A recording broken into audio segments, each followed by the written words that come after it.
Nous savons tous que la société dans laquelle nous nous trouvons est confrontée à une réalité aujourd'hui que nous appelons la virus de Corona, qui est en train de ravager, qui est en train de tuer sur son passage, qui est en train d'accomplir beaucoup de choses. Aujourd'hui, la science a montré même ses limites. La science n'avait pas une réponse directe par rapport à cette maladie. En rien de temps, cette maladie est allée du nord au sud, de l'ouest en l'ouest, sans que personne ne sache comment arrêter cette maladie. Cette maladie, bien aimée, n'a pas amené seulement le virus, elle a amené aussi le virus de la peur et de la terreur. Il n'y a pas seulement que le coronavirus qui tue, la peur et la terreur tuent aussi. Nous devons nous poser une question en tant qu'Église. Quelle est la réponse de Dieu par rapport à cette réalité que tu vis aujourd'hui? Qu'est-ce que la Bible dit, pasteur, par rapport à ce que nous sommes en train de vivre aujourd'hui, par rapport à cette maladie qui terrasse, qui détruit?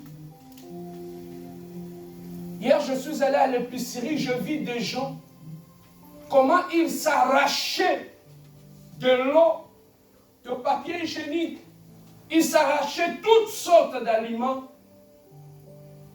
à cause de la peur que le journal, la télévision, l'internet est en train de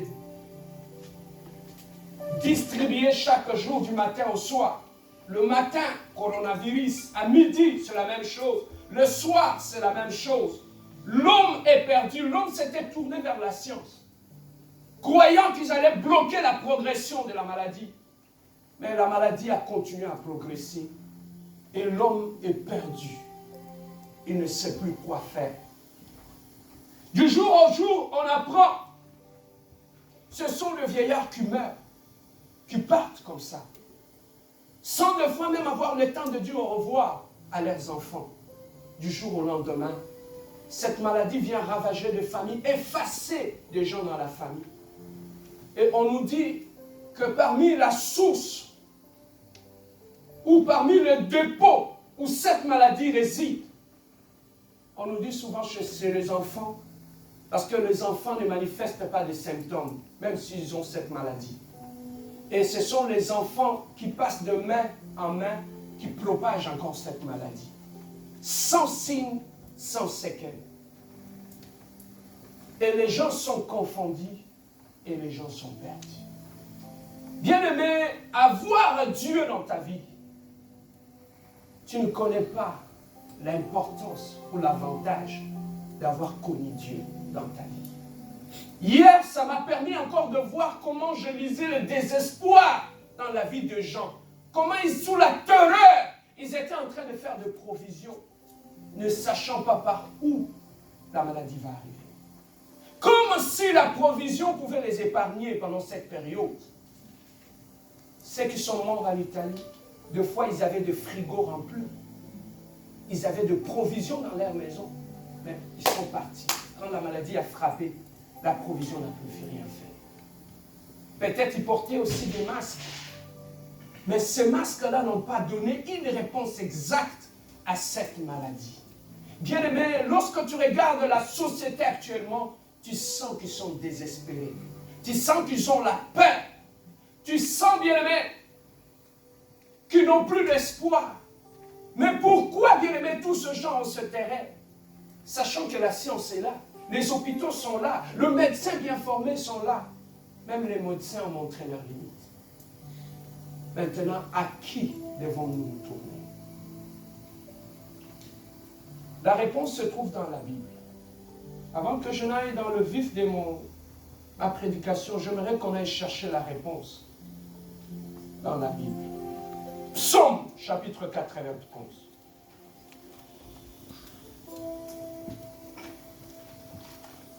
Psaume, chapitre 91. Nous allons tous le lire d'un commun accord pour essayer de comprendre la pensée de Dieu au travers de cette maladie. Que dit la Bible face à cette épidémie, à ces fléaux? Que dit la Bible par rapport à tout cela? J'aimerais qu'aujourd'hui, qu'on puisse questionner la Bible pour connaître quelle est la réponse de la Bible par rapport à cette maladie. Le monde n'a plus de réponse. Mais nous, en tant qu'enfants de Dieu, nous ne pouvons pas avoir la même réponse que le monde. Et en tant qu'enfants de Dieu, nous ne pouvons que nous fier à l'horloge. Nous ne pouvons que nous fier au GPS qui est la Bible pour connaître l'orientation exacte par rapport à ces messages. Prends ta Bible, Psaume chapitre 91, verset 11. Pendant que moi je serai en train de lire, toi tu vas lire dans ta Bible. Ainsi dit l'Éternel. Qui habite auprès du Très-Haut repose sous la protection du Tout-Puissant. La Bible est en train de nous situer que sur cette terre des hommes, il y en a de ceux qui s'abritent sous les ailes de Dieu. Il y en a de ceux qui ne sont pas sous les ailes de Dieu.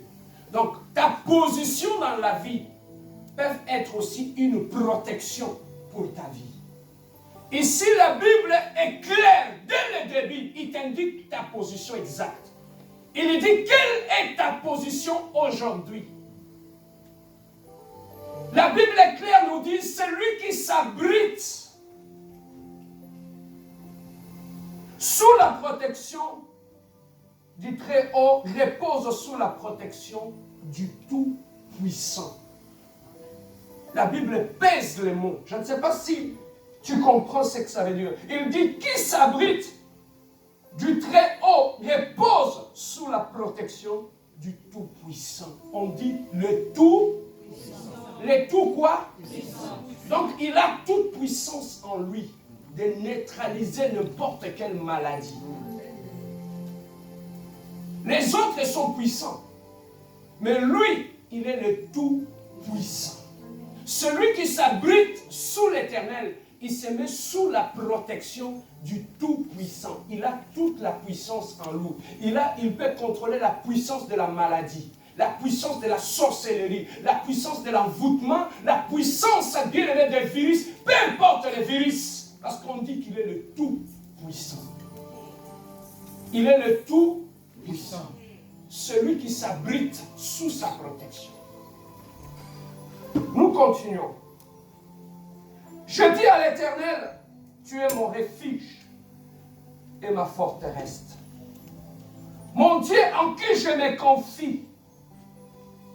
David dit que l'Éternel, tu es mon refuge et ma haute retraite. Je trouve mon refuge auprès de toi. C'est auprès de toi que je fuis quand il y a un problème pour m'abriter. Lorsqu'il y a la pluie, on fuit pour se mettre à l'abri dans la maison. Mais maintenant, dans cette situation actuelle, voilà pourquoi le monde est perdu, parce qu'ils n'ont pas d'abri. Nous avons l'abri. Notre abri, c'est le Tout-Puissant. Celui sous qui nous nous abritons. Il est notre haute retraite. Il est notre forteresse. On dit la forteresse, c'est le muraille qu'on entoure une ville pour protéger la ville contre toutes sortes d'attaques.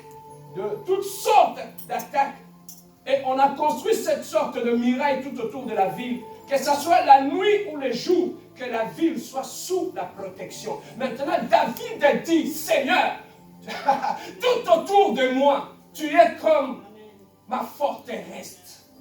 Tu es comme le mur de protection tout autour de moi, un antivirus.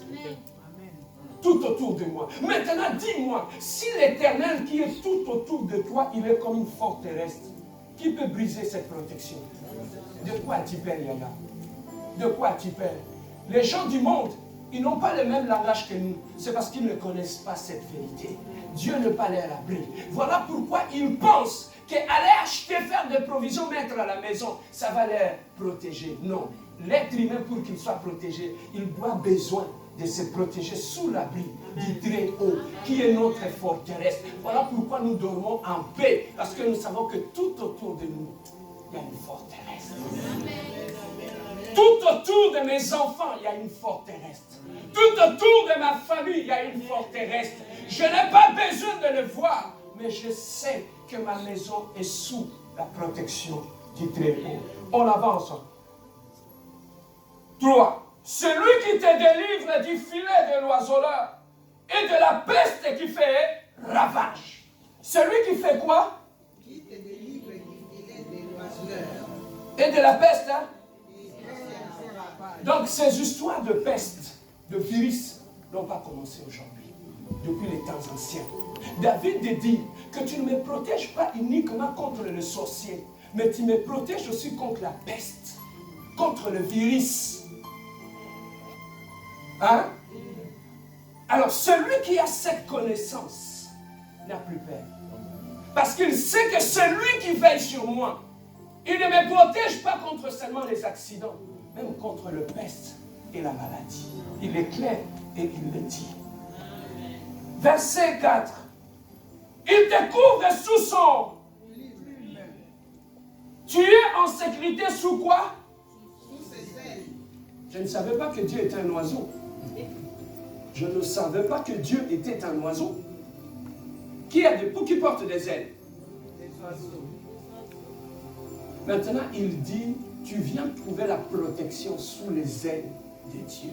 C'est là que tu te protèges. Il te couvre de ses ailes. Alors dis-moi, lorsque tu es sous les ailes de Dieu, qui peut te toucher? Qui peut te voir? Le monde ne connaît pas ces choses. Voilà pourquoi ils sont sous la terre. On continue. 5. Tu n'as donc point à craindre les terreurs de quoi? De la nuit. Il est clair. Il dit même les terreurs de la nuit. Même les terreurs de la nuit, quand les terreurs de la nuit arrivent, la Bible nous dit, même les terreurs de la nuit, on n'a rien à craindre. Voilà pourquoi celui qui connaît ces choses dort comme un bébé. David dit, tu n'as rien à craindre, même le terreur de la nuit. Même si la nuit, il se ligue pour venir te détruire, tu n'as rien à craindre. Pourquoi? Parce que celui qui est ton abri, celui qui... L'Israël te dit une chose, celui qui veille sur l'Israël, il ne sommeille ni ne dort. Est-ce que ton Dieu dort? Non. Voilà pourquoi tes ennemis ne peuvent pas te surprendre. Même si moi je suis sur mon lit, je dors. Mais je sais une chose, celui qui veille sur moi, il ne dort pas.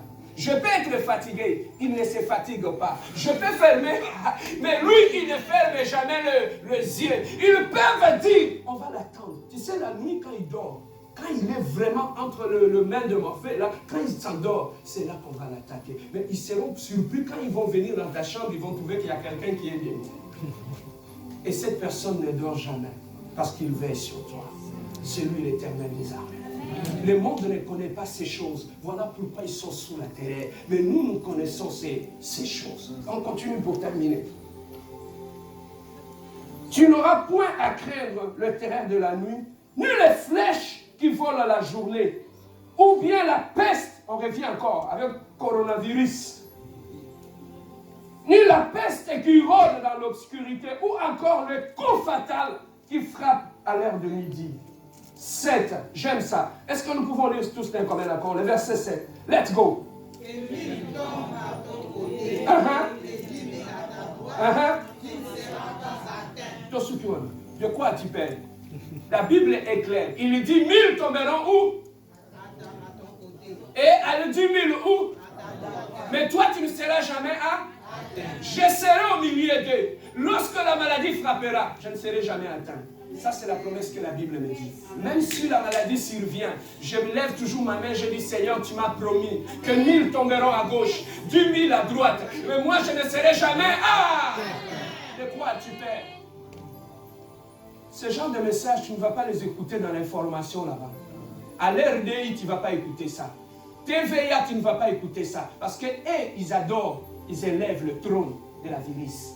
Voilà pourquoi ils peuvent t'en parler de coronavirus. Ils peuvent te montrer la beauté, la force et l'impact. Nous avons un seul trône que nous élevons, c'est le trône de Jésus-Christ. On n'élève pas le trône de la maladie. 8. Il te suffira de regarder tes yeux pour constater la rétribution des méchants. Oui, tu es mon refuge, ô Éternel. Sur toi tu fais du très haut ton abri. Si tu fais de l'Éternel ton abri, qu'est-ce qui va arriver? Verset 10. Lisons-les ensemble. Le verset 10. Aucun malheur ne t'arrivera. Aucun fléau n'approchera. Car il reconnaîtra en garder dans tes voies. Aucun mal ne t'atteindra si tu fais de l'Éternel ton refuge. Rien ne t'atteindra. Ça, la Bible dit, il est derrière sa parole pour l'accomplir. Dieu est fidèle. Est-ce que quelqu'un a encore peur ce matin? Est-ce que quelqu'un a encore peur? Lève-toi là où tu es, nous allons. Nous allons prendre quelques minutes. Bien-aimé, à la croix de Golgotha, il a dit une chose. J'aime ça. Que tout est accompli. Il a dit par mes meurtrissures, vous serez, même si le coronavirus arrive, vous serez à l'abri. Mais je te demande juste 3 attitudes pendant cette période. La première, c'est d'avoir la foi en Dieu. La deuxième des choses, c'est de ne pas avoir peur. Et la troisième des choses, c'est d'être prudent. C'est d'être prudent. Pourquoi? Hérode voulait tuer Jésus-Christ. Jésus-Christ s'est révélé à Joseph. Il a dit, prends l'enfant et la femme, fouillez, allez vous cacher en Égypte. Allez vous mettre à l'abri. Mais Dieu pouvait leur protéger, non? Mais pourquoi il leur a demandé d'aller se mettre à l'abri? C'est que dans la stratégie de Dieu, il y a des temps où il te protège lui-même. Il te dit, reste là. Il y a des moments où il te dit, mets-toi aussi à l'abri. Apprends à te mettre à l'abri. Apprends à te mettre à l'abri, c'est de respecter aussi toutes les conditions hygiéniques qui sont liées à cette maladie. Toujours laver tes mains. Et quand tu sens que la maladie est là, lève-toi dans la prière, ensuite va à l'hôpital. Voilà ce que la Bible nous demande de faire. À chaque fois que tu viens de l'extérieur, lave-toi seulement les mains. Évitez de toujours le contact physique, de saluer les gens et de te protéger. Ça sera une très bonne chose. Est-ce que nous pouvons, comme nous avons la foi en Dieu, est-ce que nous pouvons stopper cette maladie? Il a dit, il nous a donné l'autorité sur le marché, sur les serpents et les scorpions et sur toute la force de l'ennemi. Nous avons cette autorité-là. Est-ce que l'Église peut exercer cette autorité-là? Dans la ville, la Bible dit, priez pour la ville où on vous a amené. Est-ce que nous pouvons prier pour cette ville?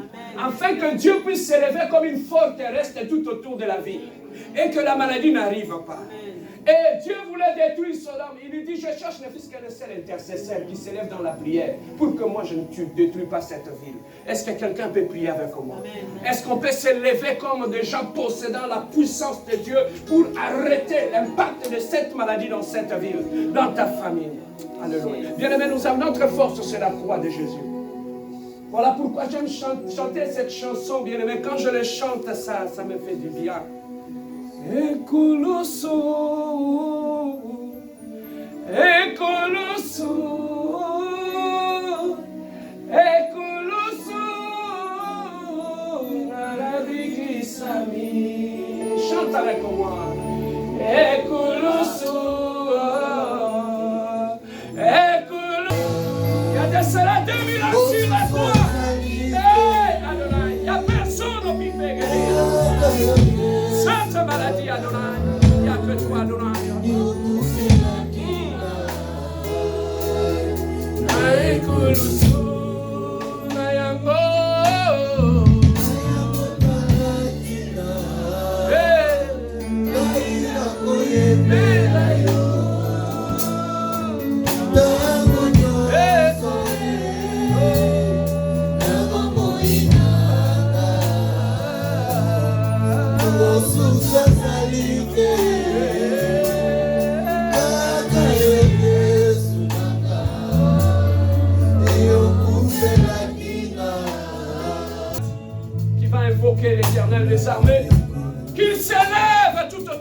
famille.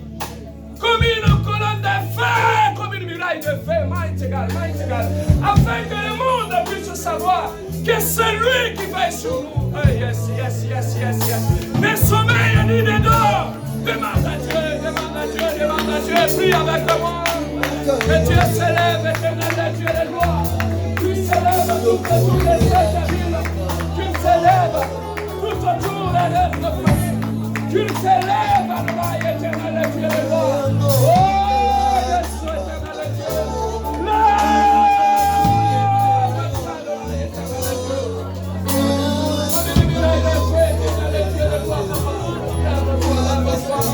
Lève-toi, éternel Dieu de gloire, tout autour de mes enfants.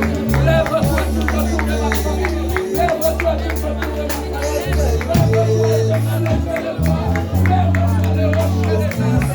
Lève-toi les planches de feu. Tout autour de mes enfants, éternel Dieu. Tu es notre bouclier, éternel Dieu. Tu es notre haute espèce, éternel Dieu. C'est à toi, Anaïa, que nous allons trouver notre vie. C'est à toi, Jésus, que nous allons trouver notre sécurité, notre force.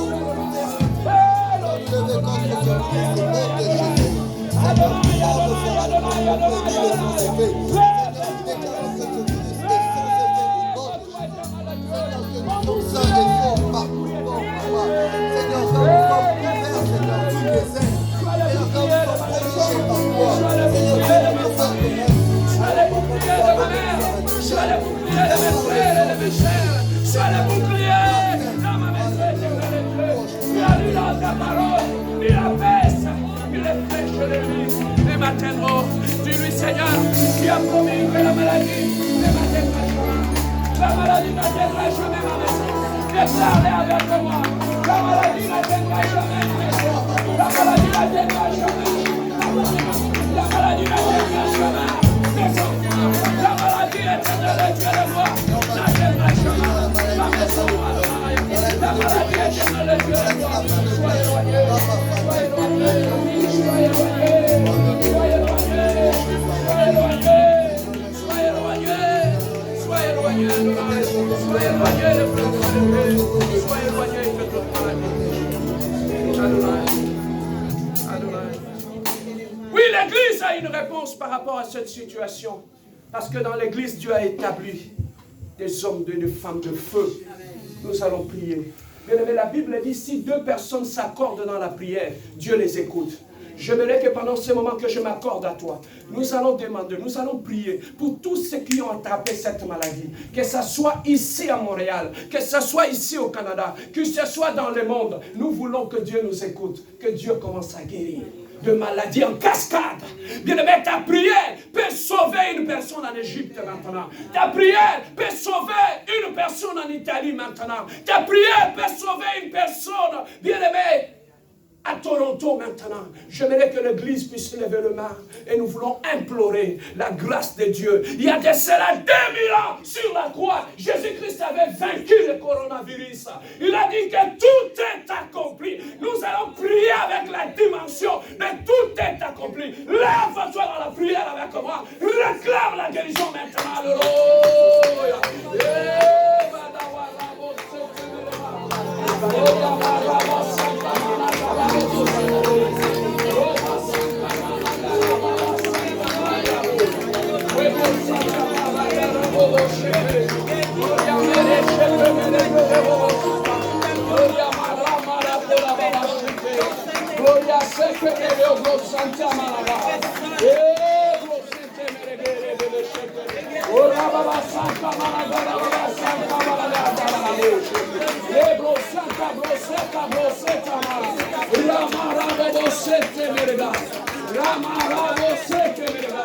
La guérison maintenant, la guérison maintenant, la guérison maintenant, la guérison maintenant, la guérison maintenant, la guérison maintenant, la guérison dans les hôpitaux, la guérison à Saint-Justine, la guérison à l'hôpital de Jules, donc la guérison en Italie, la guérison en Égypte, la guérison au Congo, la guérison en Afrique du Sud, la guérison en Irak, que les vents de la guérison, que les vents de la guérison, que les vents de la guérison, que les vents de la guérison, que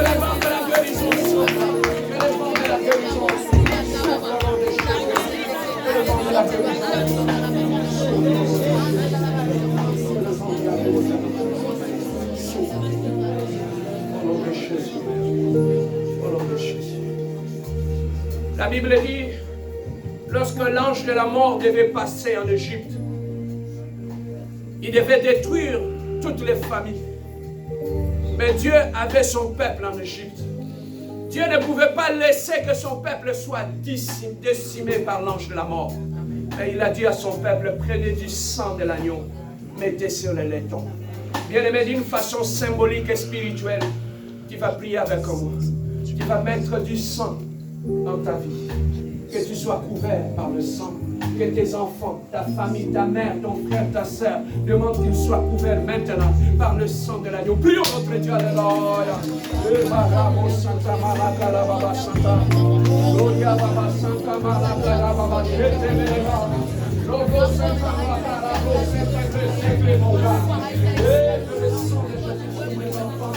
Que le sang de Jésus sur ma mère et sur mes dieux. Que le sang de Jésus sur mes frères et mes sœurs. Que le sang de Jésus sur mon église. Que le sang de Jésus tout autour de nous éternel. Seigneur, nous appliquons le sang. Oh, le sang éternel de Dieu. Le sang de la vie.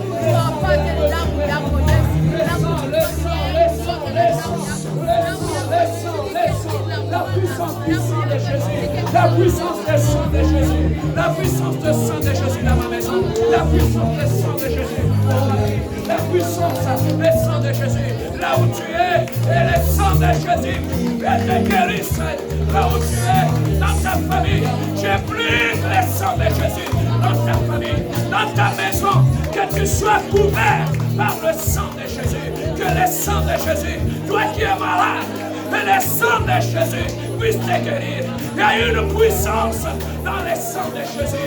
Il y a de cela 2000 ans sur la croix. Jésus a vaincu cette maladie. Jésus a vaincu cette maladie. Applique le sang de Jésus sur ta maison, sur tes enfants. Au nom de Jésus, au nom puissant de Jésus, au nom de Jésus, au nom de Jésus. Alléluia.